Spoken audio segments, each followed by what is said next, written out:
Hello guys, this is my first video of world record analysis and a first video where I did a voice review. Enjoy the video. Okay, so this is the first map, it's called Monody Road. On this map I used grip 8 and suspension 1 for reasons that I will explain in a moment. Okay, so first we are gonna take a look at this run.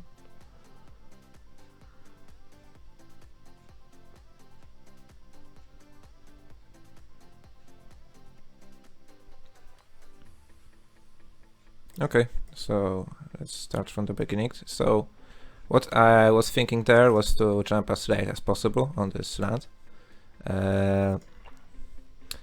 Because jumping as late as possible saves time over jumping area and with more vertical speed. It's just better to jump as late as possible. Here I just barely land on this hill and activated my fuel. Here I wanted to jump on this part of an island. It's very important to get a high jump. Sorry. So you wanna jump on this piece of land, and you wanna avoid this here as barely as possible. And I did it, I think, perfectly. And here I jump on this part. I got a very good jump there, but unfortunately I bumped this here, so there is some time to be saved. But overall my run is close to perfect, very well optimized. I'm gonna quickly explain why I used grip 8 and suspension 1. Suspension 1 is used on the beginning to jump higher. This is why I used suspension 1.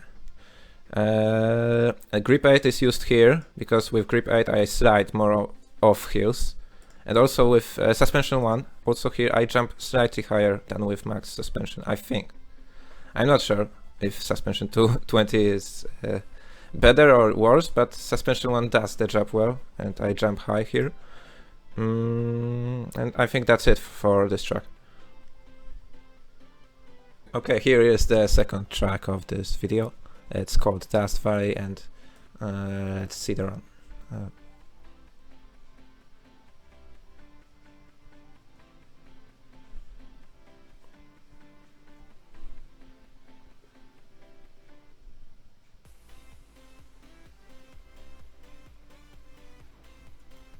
So here on this run I got extremely lucky.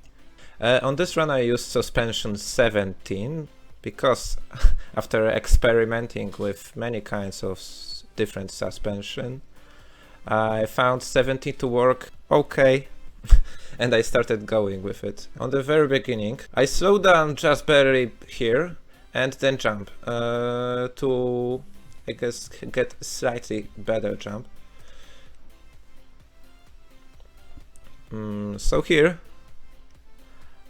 I do a front flip and I try to avoid this part of the hill as well as possible, but on this run I failed that and I went for a YOLO strategy, and instead of like normally driving through the slope and jumping when you collect the fuel, I instead jumped slightly before collecting the fuel just for the heck of it. Because my run was failed, and somehow I got an insane jump. That was extremely lucky, and I don't know if it's super difficult, but I got extremely lucky on this run. And here I preserved my speed. I didn't lose any of my speed on this part of the track, which was extremely good. I was I tilted backwards slightly. This was a small time loss because if you wanna not lose any of your speed, you have to align yourself with the bus horizontally. If you tilt backwards or tilt down, you lose time. So here I lost like 5 milliseconds or 10 from tilting, and that's about it. I'm gonna also show another run from the normal strategy. He's on second place right now, and he beat me like some days ago, but I beat him back, of course. So he does, I think, a pretty similar thing to me at the beginning. And he doesn't bump the hill, instead he goes down here and slides off this hill, jumps and uses a very precise maneuver here. He uses jump shocks before landing here. I call it late jump shocks. He used his late jump shocks here, and then he he loses a lot of time by tilting downwards, which I don't know why he did. Maybe he was stressed in the moment, or that's just his mistake. That's what I'm calling, and that's the normal route. It was the normal route, but I changed that run to a luck-based track because I got very lucky with this jump. So I think that's it. Okay, so this is the last track of today's video. It's on tunnel dive with motocross. I did this today in the morning. Let's see the run.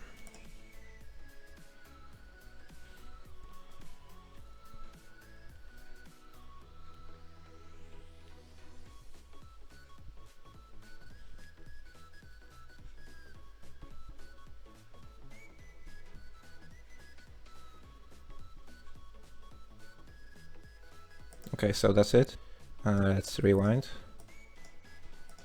On this run I was considering changing my grip, actually, from max 20 to like 18 or 19 for a better start. I will explain that soon. Okay, so my strategy for this mild slope was to use it as well as possible. I wanted to connect with both of my wings on this slope, and I didn't want to drive on my back wheel. Of course, I kinda did drove with my back wheel, but I wanna land with both of my wheels on this slope. Otherwise, if you kinda lose time and bump this thing.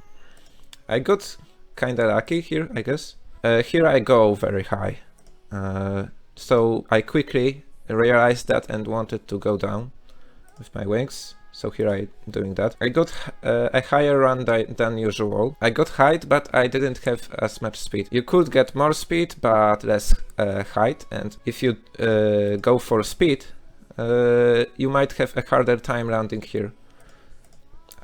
Because I've had some height, I landed. I had less problems landing here. Here I got extremely, I don't know, lucky, but so close to this piece of land. I was so close to failing this, but fortunately I only nudged that and didn't lose almost any of my speed. And even if I lost time here by nudging that part of the land, it didn't matter at all.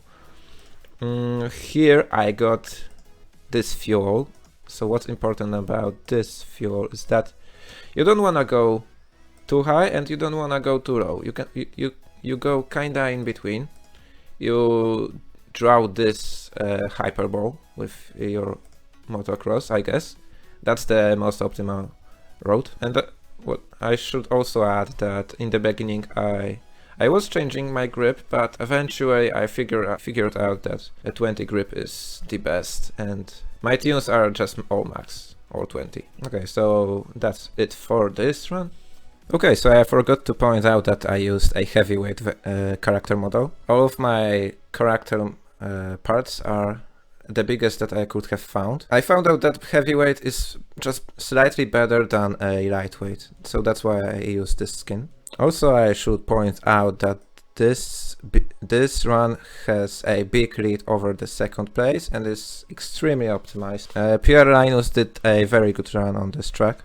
I actually was inspired to beat this by watching his world record video with every vehicle. Okay, so that's it for this video. This is the first time I have ever done a voice reveal and this type of content on this channel, so I would appreciate some feedback about this video idea.